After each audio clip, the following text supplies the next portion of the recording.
जनूबी कोरिया के दारुल हुकूमत सियोल में रिकॉर्ड बर्फबारी के बाद निज़ामी ज़िंदगी मफलूज हो गया। गैर मुल्की खबर एजेंसी के मुताबिक शदीद बर्फबारी से ट्रैफिक निज़ाम दरहम भरम हो गया।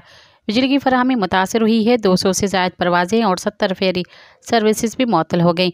मीडिया रिपोर्ट्स के मुताबिक मशरकी हाईवेज़ पर ट्रैफिक हादसात में 2 अफराद हलाक, जबकि इमारतों तमीराती साइट से गुजरने वाले मलबे से कई राहगीर ज़ख्मी हो गए।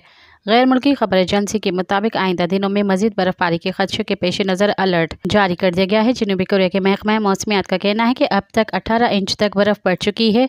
सियोल में 1907 के बाद ये सबसे ज़्यादा बर्फबारी है। मज़ीद खबरन ऐं तफ़सीलात लाइ विज़िट कयो असांजी वेबसाइट www.awamiNewsHD.com ऐं ॾिसंदा रहो अवामी न्यूज़ HD।